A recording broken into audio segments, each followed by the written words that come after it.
একটি সাম্রাজ্যের বিনিময়েও আমি একটি মানুষ ত্যাগ করতে প্রস্তুত নই। আবার একটি মানুষকে মানুষ করে তুলতে যদি একটা সাম্রাজ্য ফতুর করে দিতে হয়, তাতেও আমি কুণ্ঠিত নই। পরম দয়াল তার সারাটা জীবন বিলিয়ে দিয়ে গেছেন মানুষকে মানুষ করার জন্য, আর তার শত শত উদাহরণ আছে। আমি একটি ঘটনা উল্লেখ করছি। পরম দয়াল তখন দেওঘরে যারা আমরা গিয়েছি তারা দেখবেন একটা টাওয়ার আছে, সেখানে ঘড়ি আছে এবং ঘড়িতে ঘন্টায় ঘন্টায় সেই ঘন্টা জানান দেয়। তো এই ঘড়িটা নির্মাণের পিছনে একটা কাহিনী আছে। পরম দয়াল একদিন ইচ্ছা প্রকাশ করলেন যে এই টাওয়ারটা নির্মাণ হবে, আর পরম দয়ালের ইচ্ছা সেই টাওয়ারটা যাতে একদিনে নির্মাণ হয়।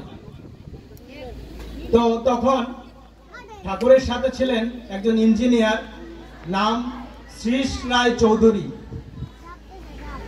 তিনাকে ঠাকুর বললেন, আগে শ্রীশদা, আমার একটি ইচ্ছা, আমি একটা এখানে টাওয়ার করব, আর সেটা একদিনে টাওয়ার করতে হবে।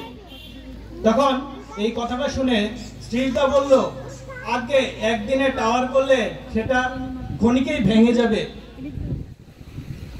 সায়েন্সের ভাষায় এটাকে ব্যাখ্যা করা যাবে না যে একদিনে আমরা টাওয়ারটা নির্মাণ করতে পারবো। তখন পরম দয়াল বললেন যে আমার তো তাই ইচ্ছা, দেখেন না শ্রীশদা।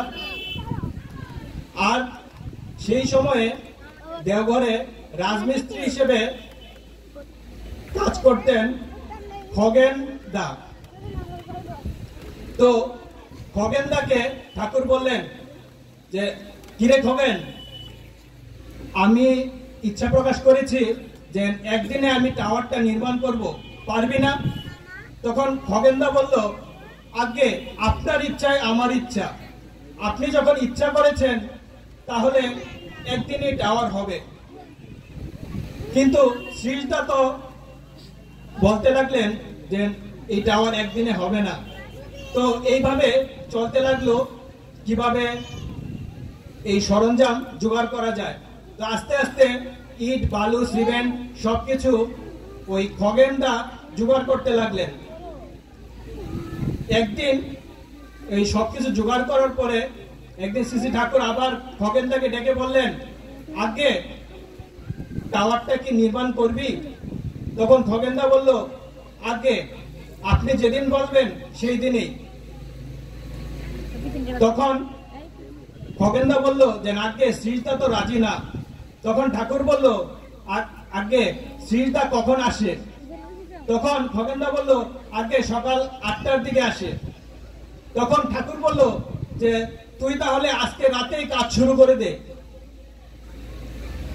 তখন খগেনদা ওই আশ্রমে বিভিন্ন আরো যে সহযোগী রাজমিস্ত্রি তাদের নিয়ে সেই টাওয়ার নির্মাণের কাজে লেগে পড়ল সন্ধ্যা 8টা-9টার দিক থেকে। নিচের ভিত্তিপ্রস্তর স্থাপন হয়ে গেছে। 8টা-9টার দিকে তিনি লোক জড়ো করে 2:30-3টা থেকে কাজ শুরু করলেন, এবং ভোরের দিকে সেই টাওয়ারের যে বেস নির্মাণ হয়ে গেছে। এই মুহূর্তে ওই ইঞ্জিনিয়ার শ্রীশদা আসবেন। তখন ঠাকুর ওই খগেনদাকে শিখিয়ে দিলেন, আগে শ্রীশদা যখন আসবে তখন তুই কাচুমাচু হয়ে বলবি যে আমার ভুল হয়ে গেছে, তোর উপর সব দোষ চাপিয়ে দেব। তখন সকালবেলা খগেনদা শ্রীশদা আসলো। আসার পরে দেখে যে খগেনদা এই টাওয়ারের অর্ধেক কমপ্লিট করে ফেলেছে। তখন এই শ্রীশদা খেপে গেলেন, আজ্ঞে মশাই এ কি করলেন? ঠাকুরের এতগুলো টাকা আপনি নষ্ট করছেন, এই টাওয়ার তো একদিনই ভেঙে পড়বে। তখনকার সময় আরো 70 বছর আগের কথা, তখনকার সময় সেই টাওয়ার নির্মাণ করতে খরচ হয়েছে 60 থেকে 70,000 টাকা। তখন ওই সিজদা রেগে মেগে ঠাকুরের কাছে গেছেন। ঠাকুরের কাছে গিয়ে তিনি বলছেন, আগে ঠাকুর, এই যে মূর্খ খগেন আপনার কথায় নেচে সে টাওয়ার নির্মাণ করে ফেলেছে অর্ধেক, এই টাওয়ারটা একদিনেই ভেঙে যাবে। তখন ঠাকুর হেসে হেসে বললেন, তাই নাকি রে, ডাকতো খগেনকে। তখন খগেনদাকে ডাকলেন ঠাকুর। খগেনদা এসে কাচুমাচু করছে, আগে সিজদা আমার ভুল হয়ে গেছে, আমাকে ক্ষমা করে দেন।